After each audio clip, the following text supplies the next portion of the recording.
Welcome back to the Sports Source. This segment is brought to you by Games and Things. If you are needing some last-minute gift ideas, head to Games and Things and check out their showroom. Dartboards, boss toss, poker sets, pool cues, billiard accessories, and more. They still have plenty of big items to wow you and wow who you are trying to gift to at Games and Things. We have the SEC Bowl schedule on the screen here for you to check out, as the league will be well represented. The game that matters the most, of course, would be Georgia against Ohio State in the Peach Bowl in the national semifinal for the college football playoff. But Vince, as you look at that slate of games, we'll start with must watch. I think there's some good matchups. Motivation can be, again, a question into it. Yep. But what would you say is the must watch game on that SEC Bowl schedule? Well, obviously Georgia, Ohio State, that's a semifinal, so that's a given. I think Tennessee Clemson is the best non-playoff of any bowl game, whether there's an SEC team or not. So that's what I would put at the top. But if we're going to go outside of those two obvious picks, I think there's a couple. One of them is Florida, Oregon State. Not that Florida was its best version of itself that we've seen, or Oregon State's an elite team, but Oregon State was fun to watch this year, and there's times where Florida is just kind of such a mess where you can get into some wild and crazy games. So that would be one. And then the other one is South Carolina and Notre Dame. The way South Carolina finished the season, the way Notre Dame kind of fixed itself after the rough start. So those would be a couple of the non-obvious ones that I would go with. Chuck, what are you watching? Well, I can tell you one for sure I'm not going to watch, and that's Kentucky and Iowa. We'll get to the skips in a moment. We'll get to the skips. Yeah. Well, I mean, and by the way, everybody can't take the same, so you're going to have to pick a that's what I was thinking. Yeah, that's pretty much. He like Cavaliers to question in a way. He almost ran the table. Well, I mean, how about Ole Miss and Texas Tech? Okay. You got the Lane Kiffin factor, right? But boy, Ole Miss lost 3 of their last 4. I think Texas Tech had like a 6, a 7, or a losing streak there. So somebody there, I think that's interesting to watch to see who doesn't lose. Just somebody has to win. Somebody has to win. And here's one that I'm going to watch. I'm going to watch Bama and Kansas State. Does Bryce Young play? Because if he doesn't play, Kansas State's probably going to beat Alabama. And that's always fun to watch.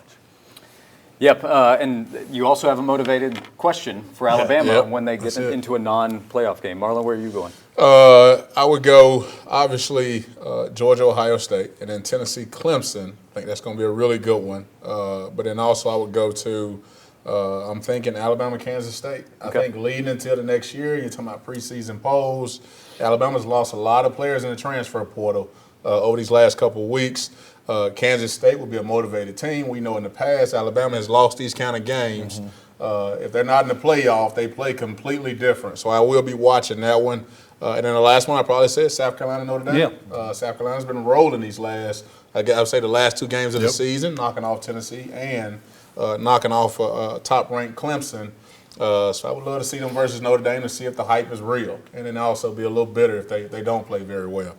Will, did we miss one that you're watching from the SEC schedule? And if you would like to transition into the first obvious must-skip for the SEC Bowl slate. I'm going to take that one for sure. But I think seeing the Pirate and Brett Bielema, those 2 different styles of offense, let's just look at that and see what happens there, because that can always be not only interesting on the field, but interesting in the press conferences and the words that are said during those kinds of games. So I think that would be an interesting game to actually watch, just to see what does that game entail. Because it looks like, if you think about it, somebody's going to get blown out probably in that game.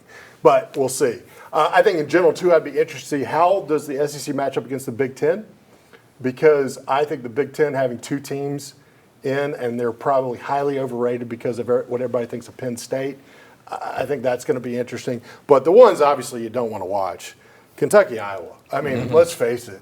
Offense, if they score 20 points, that would be something of an outstanding game. And you're probably going to have the defense score 7 of those. Kentucky, with its offensive issues, has already fired its offensive coordinator and is bringing Liam Cohen back, by the way, from the Rams, but he's been working in the NFL.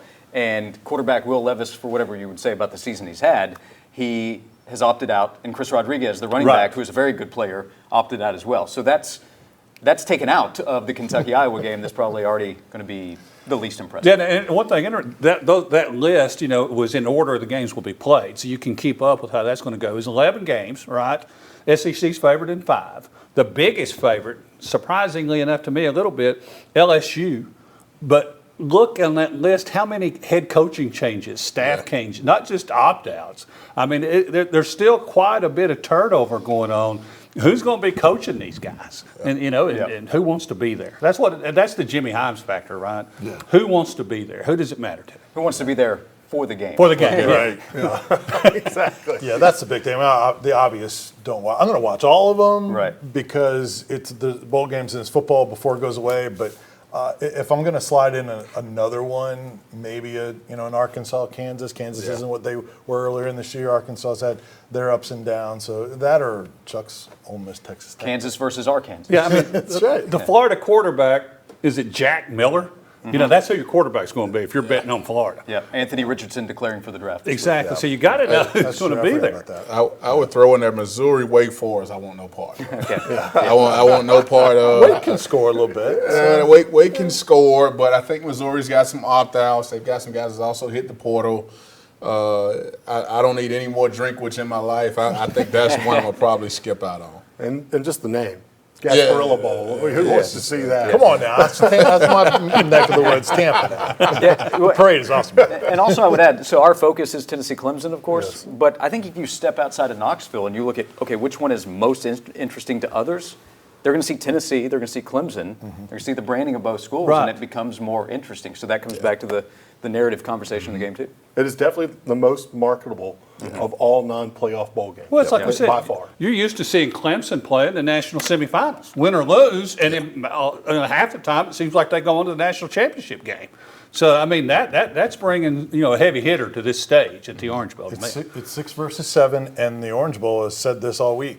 They haven't had a higher ranked Orange Bowl outside of the college football playoff since this whole setup. And for whoever said there's too many bowl games, guys, there's only 41. I think Jimmy said that. It's still football. When we come back, I'm going to get predictions. Who will win the Tennessee-Clemson matchup in the Orange Bowl? They will tell you when we come back here on the Sports Source.